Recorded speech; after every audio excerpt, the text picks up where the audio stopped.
Hello, everyone. This is Joachim Stroh, Brooklyn, New York, and we continue our sessions on the social ledger, the next generation social ledger. And today, I believe it's already the 10th session of all the discussions we had in the past. And, to put that a bit in context, I opened the slide here. It's called the Learning Center. So anybody who's following this, go to the presentation. That's now linked also in this recording. So if you come in through this recording, just follow the link inside the YouTube channel, and you'll see this presentation called Human Organization. And towards the end of this presentation is a slide called Learning Center. And this will give you access to all of the recordings we've done so far. So we started here. Oops, I don't want to start it. With conversations about this deck, the human organization deck, in terms of the conceptual model of the social ledger. So call it this, the human org part 1, there's part 2 and part 3. So going over this deck in a lot of detail.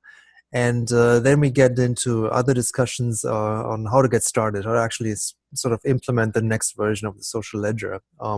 And we still used this deck, but also moved to another deck for the architecture slides that got us closer to how to get started. Then we had a few discussions around the development environment. There's development environment part 2 and part 1 and part 2. And it led us to thinking on terms of how do we want to implement the social ledger, what kind of technologies, what kind of stacks, what kind of platforms do we want to use. And we had good discussions on the idea of are we going with web components, or is it a web framework?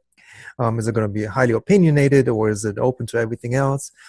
So good discussions, and started with notion of Meteor might be one way to go, then looked at web components and looked at more Polymer type implementations, and then I think recently in the last architecture talks here, there's part 1, and then actually there's a new slide now, part 2.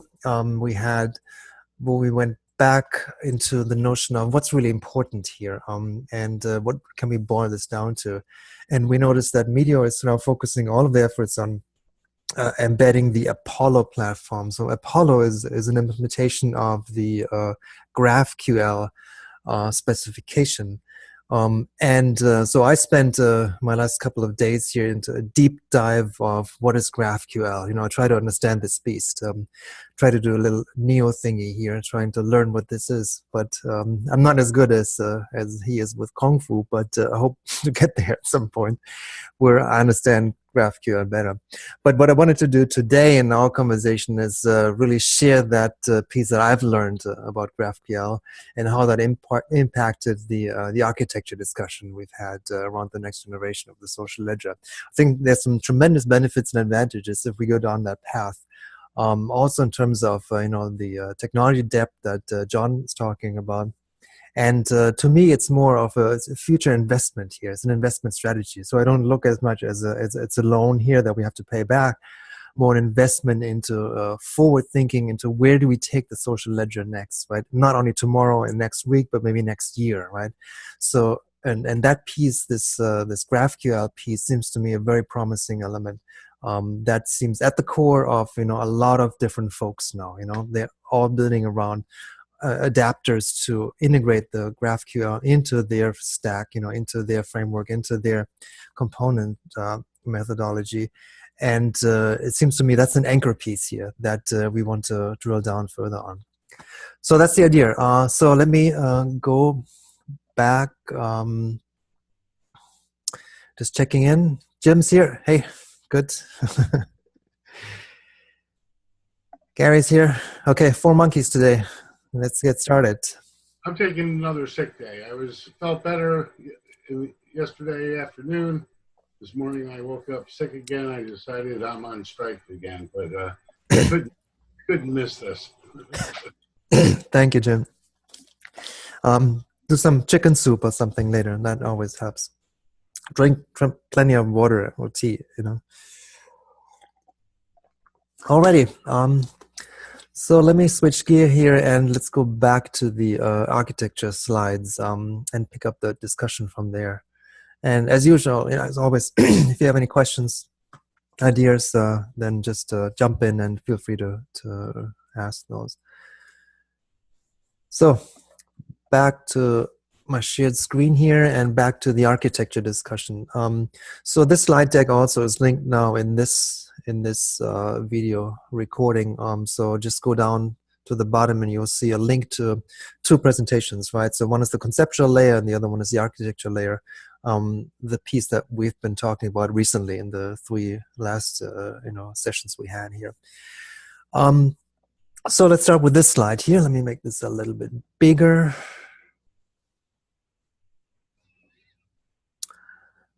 Loading, loading, loading. Here we are. So this slide is titled Architecture Components Part 1. This is not web components, it's just to me a more general component or piece of the overall architecture. So going back to in the conceptual slides, we'll introduce the notion of a card-based interface, right? So there's this social object here. Hold on, where is my laser pointer? Here you go. The notion of the social object here represented as a card, right? A card-based interface, meaning the card tells you something about the social object that's executed over here inside this space, which is the application, right? So the card is a representation of the application over here. A few examples here, take MetaMost. That's our conversation space. And we have a representation of MetaMost over here to say, hey, this is a card that represents a specific channel inside the application, inside MetaMost, right? And we could click on an action on the card and it brings us over to the actual MetaMost instance and the MetaMost channel. We're having a conversation. So you can jump back and forth between the two easily. So the card is inside this card container, right? So you see number 1 here, and the card container is part of what I call the story space. So story space meaning you want to expand that concept more into a metaphorical space of oh, coughing, Michael. Sorry, man. Sorry. No problem. Go see the doctor. Oh, you did already, right? So the card space is inside what I call the story space, so metaphorical space for developing, unfolding, parts, bits and pieces of a story, right, that are encapsulated in these social objects, which is number 2, the card. And then number 3 here is the card logic. So what actually is the action that you can perform now? What are the activities people can perform on this social object together, right? Again, this is a co-creation space, not an individual space, but you do something together with your clients, with your teams, with your work group. So that's an important piece here, the logic, that I want to go into more detail today when we talk about the GraphQL stuff. That's number 3. Number 4 is the pattern logic. So that's the sort of how do you play cards out? What sequences of these cards are coming out? What cards are needed to solve certain problems that you have inside your story space, and the logic between them. So there's an overlap between the actions that we see on the card and the patterns that these cards make up in the entire space, right? So it can be multiple cards playing out inside the space.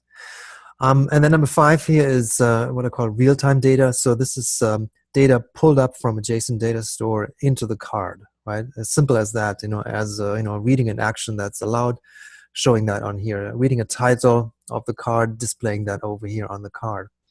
So all inside the JSON data store. And then going over on the right side, so there are some API calls to the app data. So this is the other side of the fence where the app that we're working with, let's say MetaMost, has its own data store, obviously, and we interface with it through an API, right? So there are these API calls going on between the app data store and the JSON data store we have, right, to capture some of the metadata. And if you look at the bottom here, it's very important in this whole concept of the social ledgers. The app data, the API data gives you whatever data is available, right? So this could be 100, 200 data points coming in from the API of the application, versus what we have on our side is sort of the metadata store, which is whatever data is needed, right? So we want to extract the bits and pieces that actually are helpful to us to communicate and to share within the story space. A lot of the data is not needed and we can just omit it, but we still want to have access to that through the API calls, right? And then on the right side, we have the app container, and then within the container, we have the individual apps that we're looking at. But let's go a little bit deeper here, because that's the original picture. And two things I wanted to highlight here. Notice these red circles here, right? So these, to me, are sort of the critical points, the break points, the bottlenecks, call it whatever you like. But a lot of communication can be going back and forth here between, the APIs that we access. Think about not only one API, there could be 10, could be 20 APIs that we have to access and shuffle data back and forth. That's a critical bottleneck. And the other one is the real-time data flow I see here between the JSON data store and the card-based interface. And that's a discussion we had, Michael, you pointed that out earlier on. It's the discussion I had with John around real-time data flows and what kind of protocols are we going to use. So my thinking was it has to be a really reactive flow. So the interface has to be reactive, meaning any change here in the JSON data store has to be immediately reflected over in the social object. And there can be multiple parties involved, right, having their own views on these social objects. And there can be multiple cards involved, so each one updating in real time when any change is happening inside the JSON data store, right? So this piece is very important. So this real-time aspect, and one implementation of that is through WebSockets, right? There's the good old JSON, AJAX stuff you can do with HTTP back and forth, or the direct socket that opens up a channel and is persistent, and you stream it back and forth. So some of these implementations of Meteor we've seen are using these real-time communication channels using WebSockets as their mechanism. And what I've also seen now is the GraphQL stuff is doing the same thing. They're also using these WebSocket technologies, which is very interesting, because I do want to have this real-time stream going in there. I don't want to have delays or latencies, because imagine, a group of people, 5, 6 people, like the 4 of us, sitting here talking about certain social objects. We want to see these moving, these acting, these refreshing in real time while we talk about that. So we're all talking about the same thing here. So that, to me, is an important aspect of the social ledger. Okay, so let's move on. Here's a refresh of the architecture component slide. I used to have this Meteor piece here with the Meteor stack. So I made that more generic now, because I'm not sure if Meteor is now the solution for this. But I do think this middle layer here, which I call the orchestration and logic, is central to that. And that middle layer is GraphQL. What's on top is something we can decide, because that's one of the fascinating things about GraphQL. It's so agnostic to the front end and the back end. I haven't seen technology that says, I don't care what you use for the front end, I don't care what you use for the back end. Whatever you feel most comfortable, efficient, whatever it suits your needs, that's what you use. And that's what GraphQL, what's the philosophy behind that is, right? It says, okay, you like Ember, use Ember. You like React, go ahead, use React. You like Vue, well, use that. And that becomes your front-end technology to sort of present the stuff to the web UI or to the mobile pieces, right? To iOS stuff and to Android stuff. And that to me is a very good story, because we could say, let's start with something you're comfortable with. My current preference would be something like Ember, but it could be that at some point we want to switch to React, or maybe use other out-of-the-box stuff. I'm not sure yet. That's a decision that I haven't made on this piece. But I do think the orchestration and logic layer is key here. And if you look at the bottom here, so I listed a few of these black boxes, which are sort of the sources, the data sources. Where's the data coming from, right?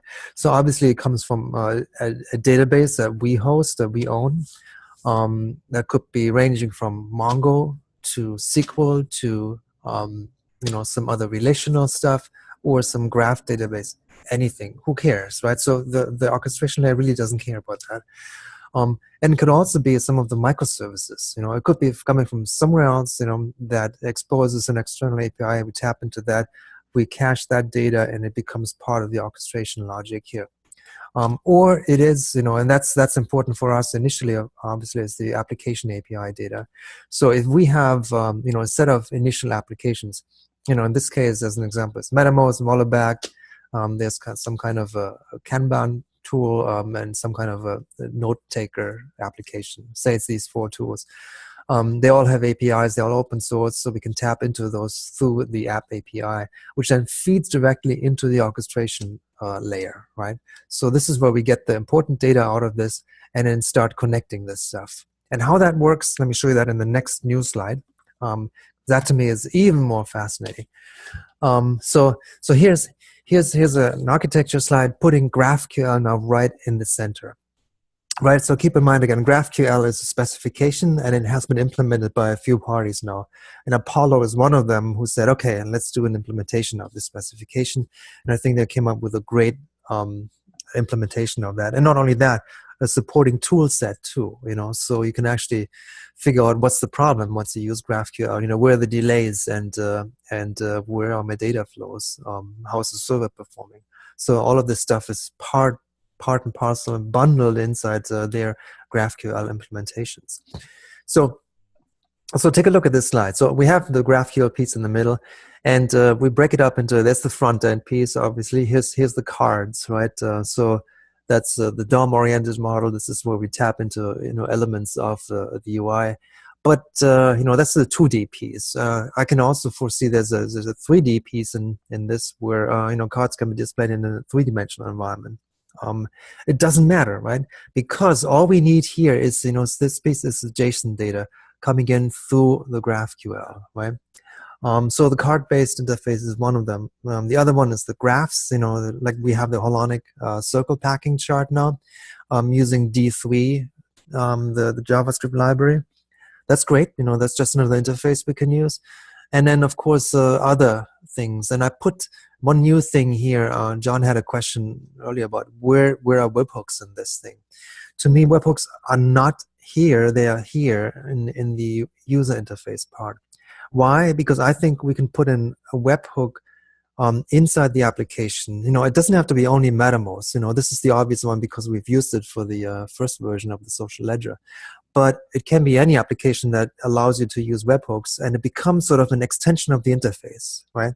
So that means just like the social ledger now, you can type in /dig and you get into the social ledger, right? You can add stuff to the social ledger. You can list stuff from the social ledger. You can invoke the visualization of the social ledger. These to me are all interface elements that we invoke through a text-based command, the /dig command. So to me, this is just another integration on the presentation layer, right? And I see it also almost like a portal, a way to actually pull you from, say you're in MetaMost, you quickly want to get back to our workspace to see the other cards that you're working on, and you can invoke it from within MetaMost inside your channel. And you click on a link and you're back in your workspace. So as a portal or as a notification mechanism, if you use some of these bots that we have available now, that just remind you of things, inside MetaMost, that's cool. So that can be part of it. But it is on the presentation layer here. That's an important piece. Let me stop here. There was let me see, chat. Open chat here. Oh yes, Michael, you opened, you posted the Open Money API, right? Yeah, I was wondering whether that would fit in the upper layer of your webhooks queries or in the lower layer. Yes, great question. Let's talk about the lower layer because that's the new thing I learned now with GraphQL, this whole lower layer. So as you saw in the previous slide, right? So this is an abstraction of all the data sources that we have, right? So there's the first one is the metadata API. So this is where we store the card metadata, right? So the stuff that we have currently in the social ledger, say a title of a card and a visual of a card and a link to some application. So this piece here is where we see any, and this is cool. You can use any technology you want. That could be NoSQL. Right now we're using Firebase, right? We could be using Mongo for that. You can be using an RDBMS, a relational database like Postgres. and there's an adapter for that, and you can plug it in directly into this GraphQL thing.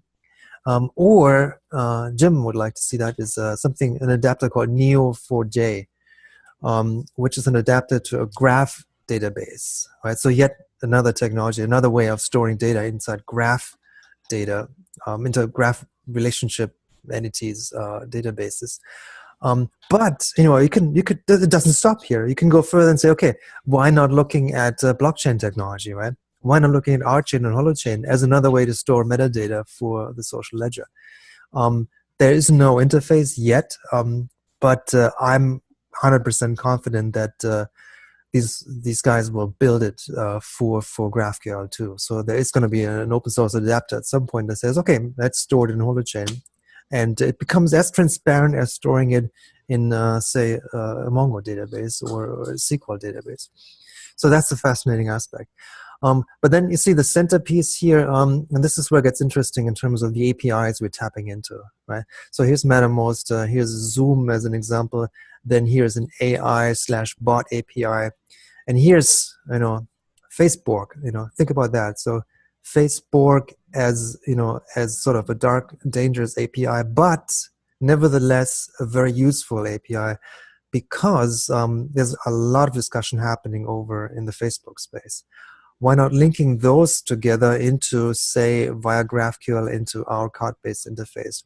The reason why I put it there is because I'm talking a lot with John Keldon recently, who has the conversation community running with thousands of members. And he is creating sort of these posts, theme-based posts, right, around certain topics. And I can see tapping into the Facebook API and say, okay, let's pull in a post, create a card. If a new post shows up in Facebook, right, in his conversation community, pull it in, make it a card, so it's around a certain theme, like generative sequences or pattern thinking. Make it a card, and then you have a space suddenly where you sort of expand that conversation on Facebook inside the social ledger, and you can add a lot of other bits and pieces to that. Right? So mix not only the post that originated that, but add, let's say, a Zoom session or another conversation or a notebook to say, hey, let's extract some of the important pieces from that Facebook conversation we had. So that's another API type I'm seeing here, becoming part of this really ecosystem of all these APIs. And then an important one we had discussed that early on is the wallet, right? So a wallet API to say, hey, this is our way to register, create your own wallet, and then use the information here to access certain services, right? So if we want to use, let's say, a Mattermost API, maybe before you can do that, we can implement some logic to say, well, have you set up your wallet, And then there's also a certain configuration setting or a cost to that, where you have to pay some coins for that before you can get further on Mattermost. So that's easy to do because the data is here, right? We can tap into the wallet API, we can extract the necessary data, compare that with the stuff in Mattermost, and then show that up here in the presentation layer. And then back to your question, Michael. We can extend that to say an open money API as well. So that's just another API piece that is useful because it can contain certain metadata, certain data that is part of this orchestration layer, right, in the center. So if anything comes out of this open money thing, relationships, entities that we develop there can be used now in conjunction with other APIs, and then shown on the card-based interface. So again, the card as a representation of something that's happening in the open money world, right? Go in here, maybe that's becoming a central component to play in your space, right? So we create that card, we create some logic for that card, and then people can start playing with that, right? So that to me is a necessary abstraction to get a lot of this going. So in terms of getting a lot of this going, see these numbers at the bottom here, it says 100. Mm-hmm. If we assume, let's just say on average, there are about 100 data points in each of these APIs, right? So typical API is 100, usually more than that, 200, 300 is not unusual. But say 100 data points. If you now look at a combinatorial perspective from this and say, okay, if the logic can deal with combinations of data points, right? So look, add a data point in Mattermost, add a data point in Zoom, add a data point in the Wallet API, add a data point in the Open Money API. You combine these, you just, you do 100 by 100 by 100, you get to 10 to the factor of 14, okay? And that number is beyond trillions, okay? So this is just a sort of a mathematical thought piece here, but we're talking about trillions of combinations of patterns that are out there in the APIs, right? So this is just the ground material to say, out of this, right, out of this set, we can build logic, whatever logic we want, into the GraphQL layer, right? That to me is sort of an eye-opener of what's possible. It's like a possibility space here that's incredibly large, right? Can I just check on this possibility space? Data memoization, is that a new concept or should it be memorization? I thought so too, Mike. Yes, I learned that. I'm just got to be careful with these things because I don't know. It's a real word. Yeah. What it means is it's another word for caching mechanism. Okay, good. So, thank you. That's what I thought, but confirmation. Right. So that's funny. You come across these bits and pieces here and say, "Whoa! Somebody else thought about this. Give it a name." All right. Gary, I see you unmuted. Did you want to? Yes, I ran across that data memoization too, and I was going to ask, or I was considering asking a similar question. It's the expression. The first time I heard about it was in computer language design, in which the function call the iterative function calls could be made manageable and scalable by doing this thing called memoization. And I was just wondering, now that you said it's like caching, I was wondering why not use the term cache? Is there something else about it that makes it slightly different than just caching? Good question, Gary. I mean, I see the GraphQL guys like to use this term instead of caching.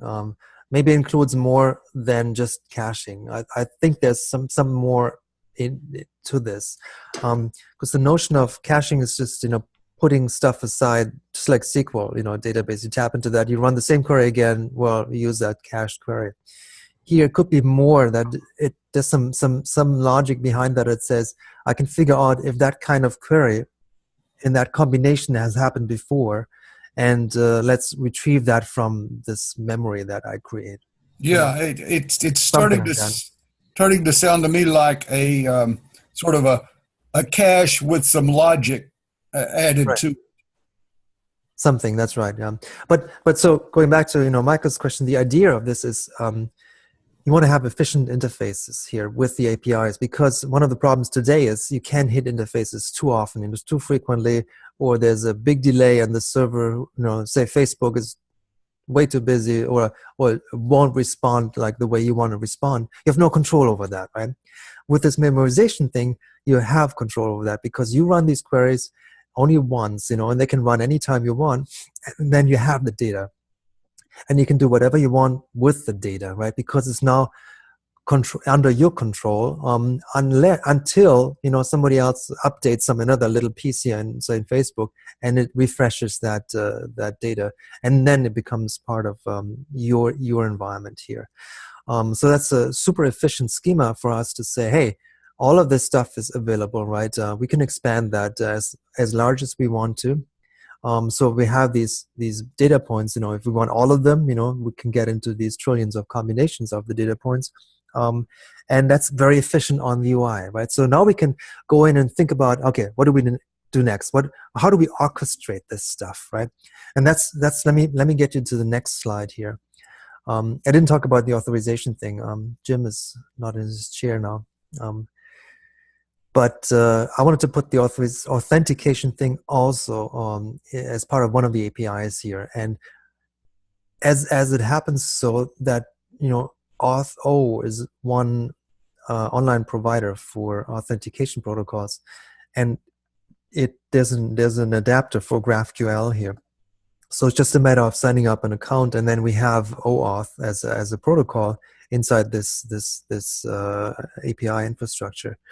So that's worthwhile to explore until we come up with a better solution, right? Until we dive deeper into identity management applications. But for now, I think this is a quick way to give us a solid authentication mechanism for this piece.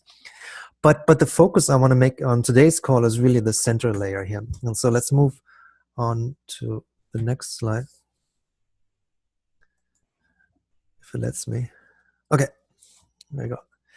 So you should see architecture components number 4.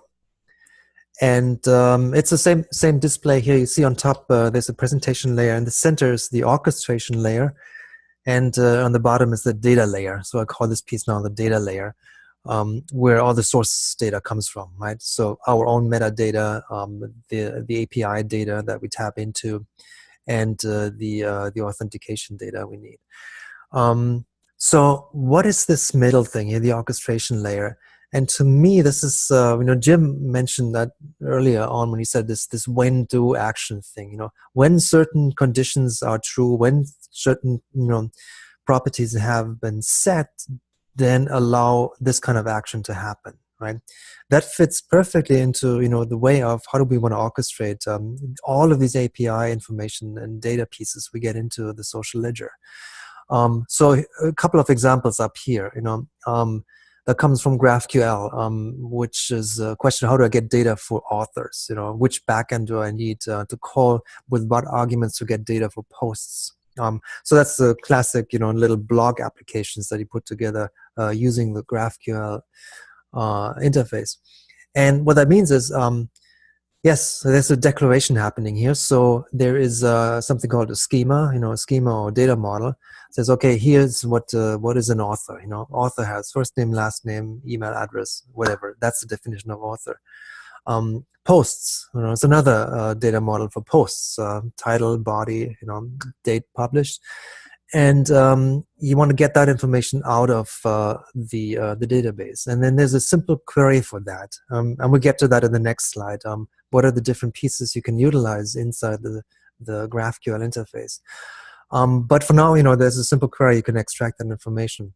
But what I wanted to apply here, what to say here is we can now put a lot of this logic right into this layer here. And that's a simple, almost natural language description of when something is true, you know, when you are, you know, let me step you through this example here. When you're in a certain context, right? So by context, I mean a certain space. Could be a channel in Mattermost, could be like a Basecamp thing that I want to establish for the social ledger, right? When this happened, and we see, you know, certain conversations popping up, and certain content coming out of an API, say a Wallerbag API that collects links to articles, relevant articles, right, which we could analyze. So if certain content is here, and if certain entities can be extracted out of that content, say through an AI bot API here, right? A typical AI thing is entity extraction, right? So you give it a bunch of text, and it figures out, okay, there's some companies, there's some organizations, there's some countries in that text, you know, give me that information out of this. So this is just a matter of tapping into that API, giving the entities back, and then using that information, say, okay, based on that logic, we can build now this when condition further, right? Again, this is all hypothetical, but in case you would need some entity like geography, you can do that. You can then go ahead and say, okay, let's tap into the Facebook API, you know, give me the likes for certain posts, or people who commented on certain things. We can tap into the wallet API and say, okay, there's a certain price for that, we want to add to that. And we can tap into the authentication API and say, presence, you know, are you currently present in this space? Do you have an avatar, and are you ready to take some action? All of these are just see it as data points, right? Don't see any logic behind that yet, but just see it as data points we can tap into because we have this super rich data layer on the bottom here, right? where we can decide what data points are really relevant for our conversation. So we can make this up and then say, okay, if this is the case, then do action. So this is where we can do anything we want. Again, we can say, well, in that case, we need to add another card to this. In that case, we need to notify the user. In that case, we need to make sure an upstream link is present and needs to be, in the loop. In that case, we need to begin some kind of a session, more in-depth session conversation, and in that case, we need to, start another sequence of events happening here. So there's tremendous, flexibility in looking at the API and then making these decisions and then showing them up on the card-based interface. Now, if you take a step back here, and John had this question of, well, whoa, doesn't make it all more complex here and convoluted, and how do you figure out your way through this? To me, the only complexity is, well, you have to learn some GraphQL and you have to understand how this orchestration layer really works. But after that, to me, it's like taking away some of the complexities. Why? Because now I'm looking at the social ledger as a pure data flow aspect, right? So I don't even have to think about in terms of cards at this moment, right? Because remember, I showed you a couple of these. Let's go back here. If we look at some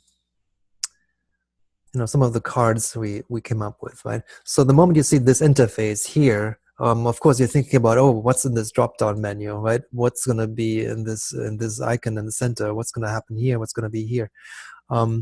So you think already in terms of, okay, what is the responsiveness? What is the functionality of the UI, right?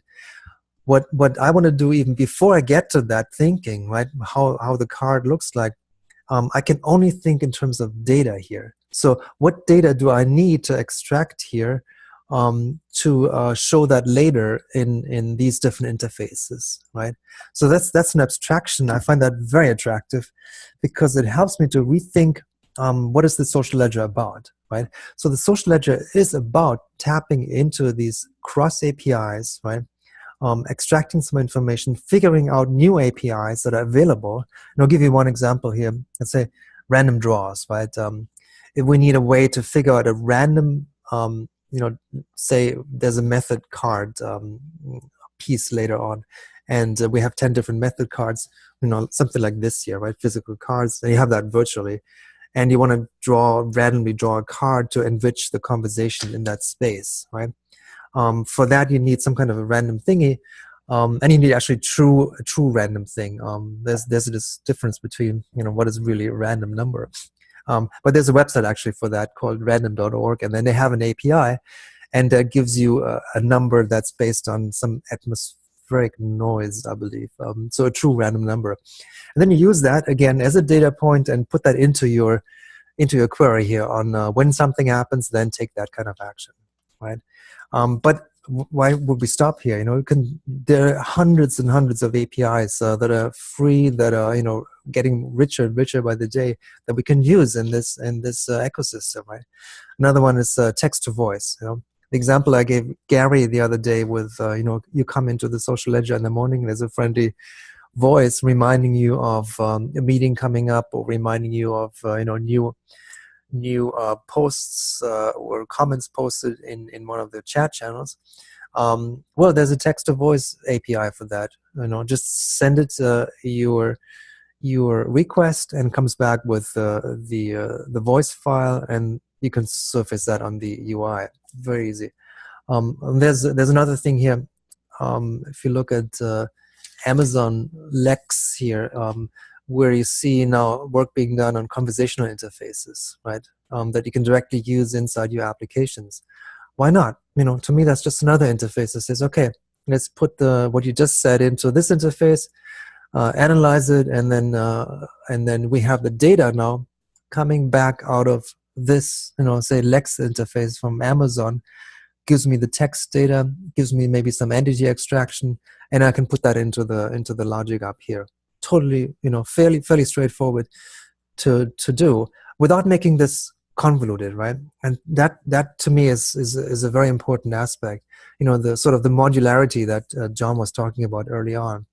how do you create different modules and make sure that, you know, different people can work on the same thing concurrently, you know, and enriching this the whole social ledger without, you know, we have to stop everything, recompiling everything and doing it and then merging everything again. This can be done, I believe, really concurrently. If someone wants to dive into AI bot APIs, you know, please do so. You know, see what is out there. You know, what we could use for the social ledger landscape, like entity extraction, like random number generation, like text to voice, or natural language processing, and that becomes now part of the social ledger infrastructure. Say, hey, it's just another API. And all we need to do then in terms of GraphQL is define sort of an interface on top of it, so, or an adapter, what's it called? And then we can get the data in here as a natural piece, and then that can be used in this orchestration layer, yeah. And then further on, of course, in the presentation layer to say, how do we represent this piece now, you know, as a card, as a graph, as a webhook, and in some MetaMost space, all possible. So it's really tapping, you know, from one into another, right? A combination of these things. That's why I have these numbers on the bottom here. These trillions of combinations that are possible in theory, right? But it's doable with this kind of GraphQL interface. You know, that is one aspect of that I find mind-boggling. And the other one, and this Jim, this is where you really fall off your chair. The other piece here, what I find fascinating is, we originally thought, you know, hey, let's put this into a database, and maybe if that database grows too much, we need to decentralize the database. Fine, not a problem. It's just one piece of the data layer now in this architecture, right? But, and here's where it gets interesting. You can actually take GraphQL, you know, our GraphQL, that can talk to another GraphQL out there, okay? Well, we have nothing to do with it. But they have run their own, say, implementation of the social ledger, have their own infrastructure, you know, they have their own servers up and running, and they've defined their own card sets and maybe their own APIs that they are going to use. What's possible is that our GraphQL can now talk to that GraphQL server, and they can start embedding that as almost like a federation. But I don't want to call it federation. It's like a, you know, suddenly, you know, two servers talking to each other as if they're one, okay? What that means is you can then say that the whole richness of their API, you know, ecosystem can now merge with our richness that we created here, and then both parties would have, in theory, access to everything that they created and we created, right? And that to me is mind-boggling, right? Think about that you're not sharing the data layer. That's actually more trivial to me now. You know, it's fine to decentralize, distribute the data layer, but it's just at the bottom of this. What's much more important is the logical layer. You know, on top of that, how do we actually deal with certain situations, certain data points that are coming out of these different APIs? How do you deal with that and make sense of it? So this is really sort of is another thing that John Kelton shared yesterday.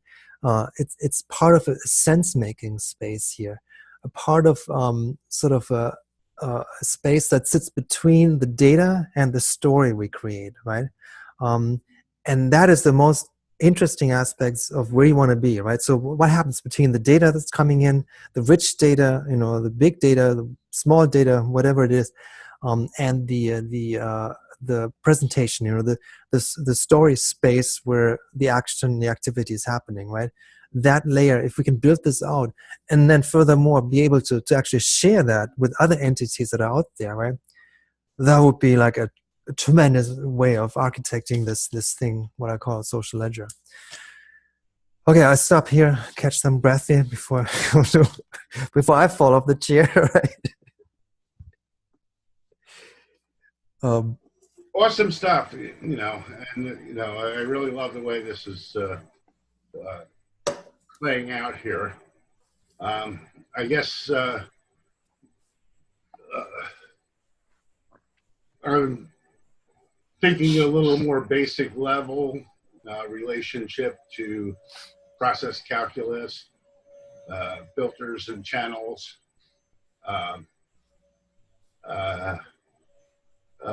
data programming equivalence, where the program is is determined by what's happening on the channels. Um,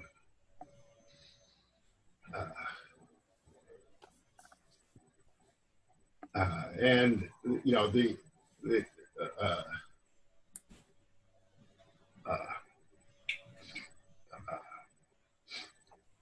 you know how it relates to the process calculus. But you know, I mean, you're doing great.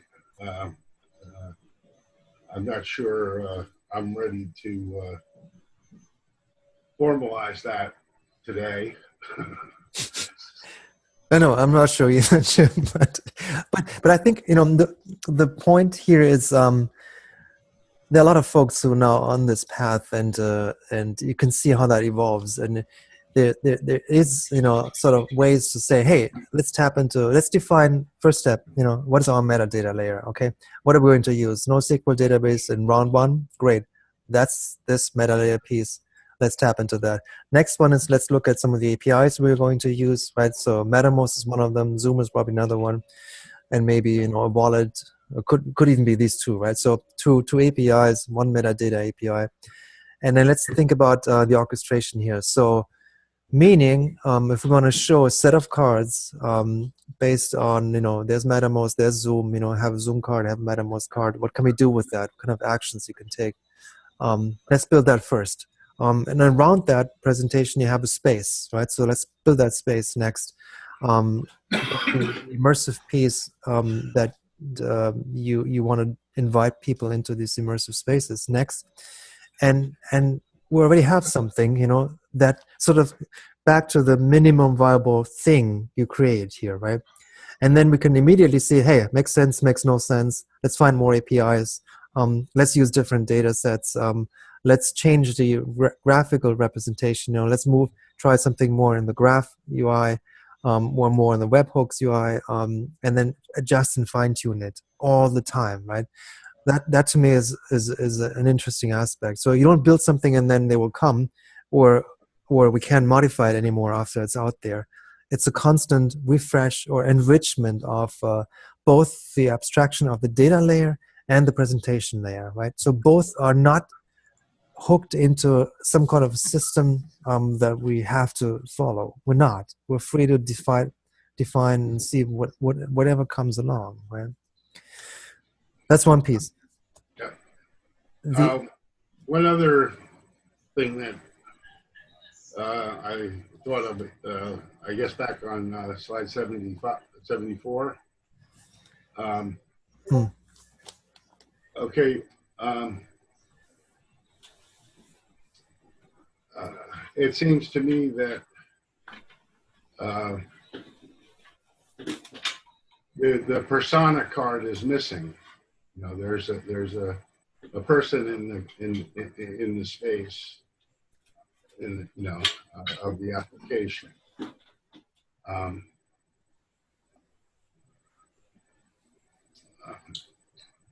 And I guess a feeling of that, you know, somewhere there's a notion that there's inputs and outputs, and the sort of like the user's missing here. Yes. Okay. Let me expand that space here quickly, Jim, because this is very abstract here, and the way this would play out is more something like what I had shown here, right?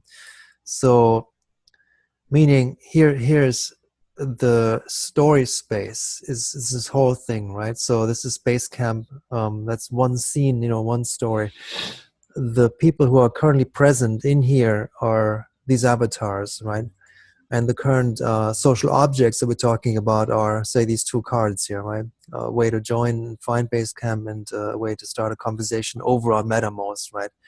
And a way to expand the space would be, you know, this plus here to say, let's bring in other modules, let's bring in other cards so we can enrich our conversation, right? It's not only the stuff that's happening on Mattermost. It's got to be more than that. You know, it's a graph, it's a visual, it's a document we're creating in this space, whatever it is, right? We can easily enrich this, right? Add another card to that, which would mean on this side here, right? So there's a whole stack of cards appearing, right, in this story space, and always in the context of, well, there's some people in this space, that you can find, you can directly communicate with, if that's real time. So an easy way is to say, hey, let's pop the avatar as soon as they come in, and then you can have a conversation with them. You can set up a peer-to-peer conversation without even using Zoom or some other piece, if you want to do quick chat or simplified chat down here. Not sure about this piece yet, but just to answer some quick questions without keeping that in memory, right? Without storing this information, but just getting started and then having a way to continue your work in this space, right?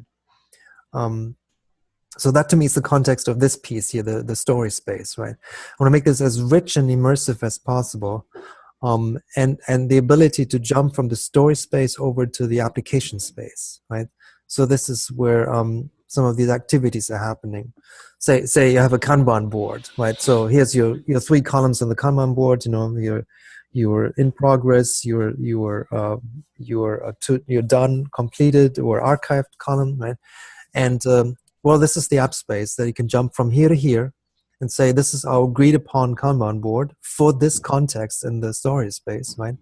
Let's refresh and update it. And by the way, since we're tapping into the API of the Kanban board, we can extract some good information, right? So some JSON data goes back to the card that says, hey, this is our Kanban object here, right? And then it has certain metadata that says refreshed, or an action go link to it, or there's a component, there's a piece, a task in the Kanban board that is due, right? That can be displayed in the card. Whatever logic we come up with here, right, is part of this card that represents the application over in this space. So, right. Yeah, I can see the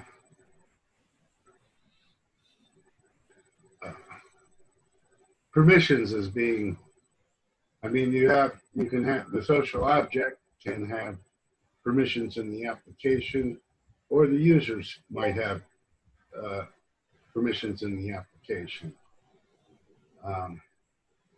Those are use cases that we need to consider. Yes, that's something, to be honest, I want to explore this a little later in the timeline here. The first step is just want to authenticate you and know who you are. For that, if you look at this, Jim, you probably have seen that before, but if you go back to our channel here, oh, shoot. Yeah, I'm not really in favor of using a third-party service. Yeah, I know. But to me, it's a stopgap. Before we spend too much time on setting up our own identification thing, we could use something like this here, which is fairly popular and free for a limited amount of accesses, right? And it integrates with GraphQL fairly easily. So that to me is, well, sort of it's a bridge gap, right? It's a placeholder before we come up with a better identification, way to identify people, right? Okay, so that's this piece, and we're coming up for the top of the hour. I want to show you the last slide here. Going back to the actual implementation of this thing. So when we look deeper into GraphQL, and I don't want to make it too technical. I hope, Michael, sorry, you're not falling off your chair there.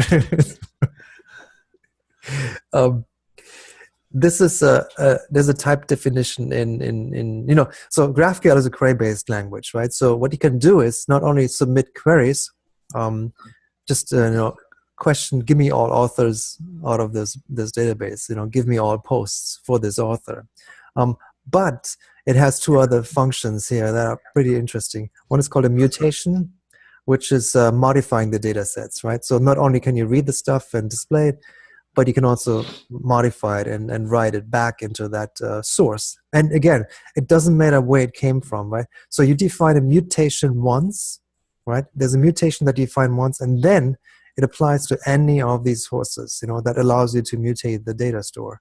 use the same query for that. So it's the same piece of logic that it can apply across all of the different layers here, right? Yeah. Be that 10, be that 20, be that 1,000, it doesn't really matter. It's the same method we apply here. That's a mutation that you define in some aspect here. So on the right side, you see there's an example for the query definition, right? Just to give you an idea of the richness of this. So you take the query and you can query it, say, by a SQL command. So here's actually a SQL command that extract some data from some hypothetical table called spaces, right, based on a space ID. So you define this once for this particular data source. In that case, it's a SQL database, and you have your query, and that's what you use now in the orchestration layer, and nothing else but the query. Right? Or it can be a Mongo database, right? So then the query looks a little bit different. You define that once for the Mongo database, you get the collection of spaces, based on some kind of a space ID, and you have the data available, right? And then you can go and build whatever else you want to do. So that's mutation. And the third thing is subscription. That's the missing piece I saw from early on with the discussions we had on web components. So subscription takes exactly the same thing and then says, okay, you have a real-time feed now towards any modification that's happening in your data source. Just like the word says, I subscribe to that. So if this table here, say spaces, has an update from somewhere, it doesn't matter from where, it gets an update, and this subscription now, the user interface knows about that, and immediately updates its interface, right? Because you have a real-time subscription, and it's happening without any refresh, without anything that the user needs to do. It's just pulled out of the data store and served up in the UI. So exactly the same elegant mechanism I saw in Meteor earlier, when we talked about how that works with their Blaze type template interface.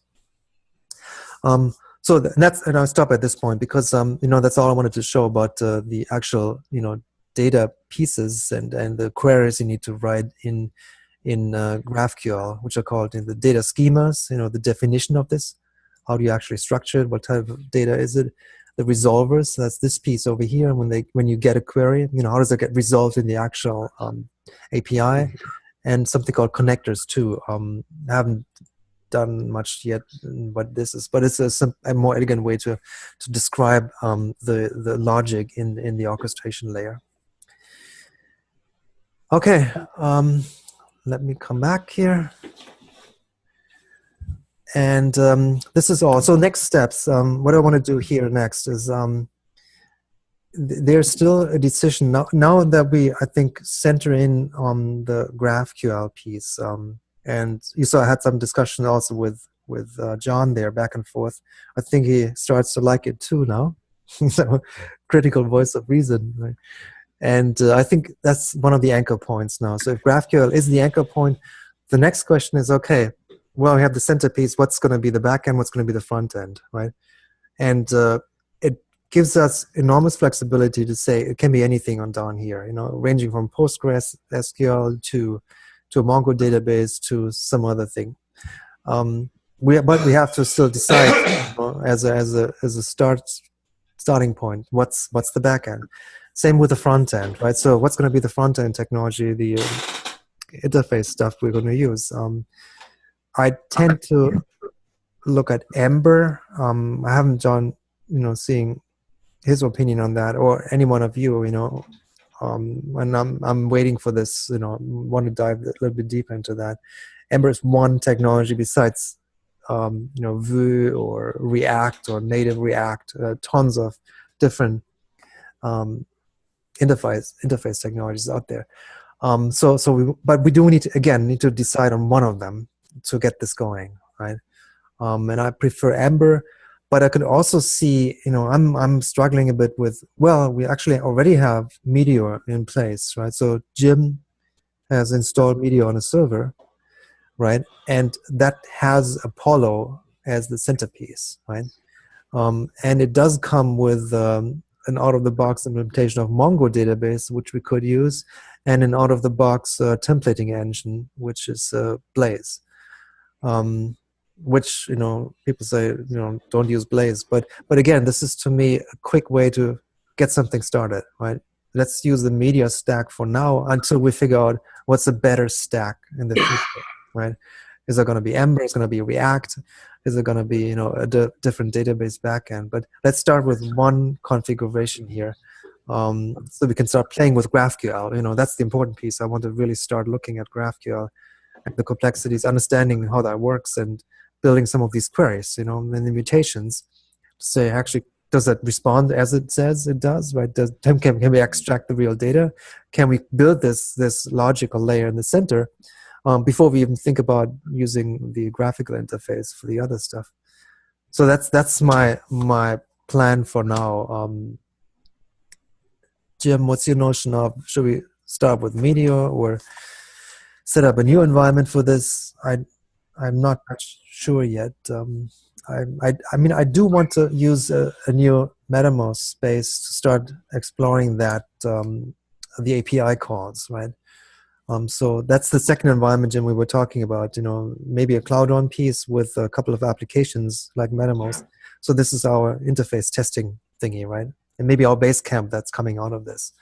But you let me know, Jim. And I know you're still recovering there from COVID.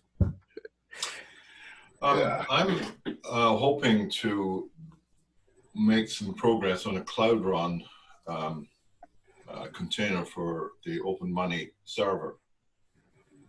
Okay. So it might be a suitable place to have a real tame local server to play with in that respect. You know, we don't have much traffic on our server at all, very little. And so it's useful for us to play with what happens when things happen. And there might be a nice conjunction of needs and consequences here. Super. Anyway, if you just want to drop that in, I want to be on Cloudrun with Open Money.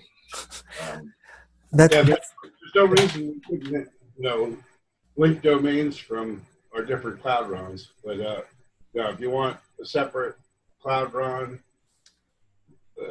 for us to play with at some point, we can just add it. It's not a problem.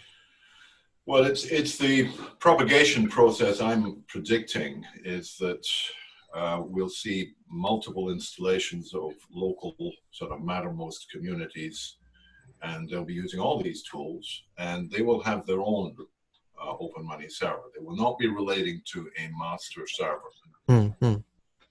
So given that it's on my development path to have a Cloudrun plug and play Open Money server, you know, just drop this container in the bucket. That's just something I'd like to drop into the consideration. Super, Michael. Yeah, and I think it fits well into our architecture discussions here because, again, these sources can come from anywhere. You know, Yeah. It's not something we control. It can be outside. You know, it can be in your Cloudrun instance. We just pull it in. It doesn't. Another fascinating thing before I wrap up here is these GraphQL queries go across sources. So you can pick one data source out of your Open Money, and then another data source, data piece out of this, and then you put this together. That's Love wonderful. it. Love it. Yeah, it's splendid. Yeah. Great. Well, thank you. Okay. Thank you. Thank you. And, Thanks, guys. Love to see the progress, and hope we can, I don't know, negotiate this issue of where to go, Meteor, Graph, which what. I mean, in a manner that doesn't restrict our opportunities, but just keeps the space open and flexible. Yes. Because the productivity from that conversation has been immense. Just raising the issue has surfaced all sorts of very valuable consequences. So, thank you. Cool. And you know, I don't see why we can't experiment with more than one framework on our test machine. You know. Ideally, we should begin from an eclectic, agnostic, any system connects approach. So. Multiplicity rules. These things look like fun to play with, except I'm not sure you know, how deep into programming I want to get. I guess at this point in my career. I'm retired. Right. Me too. You know, I swore 5 years ago I'm not touching code anymore. So, here you go. Hey, people told me that in 1970. You're not touching code anymore. Yes, right. Exactly right. Yeah. Okay, folks. See you next Okay. time. Well, Bye-bye. take care. Bye-bye.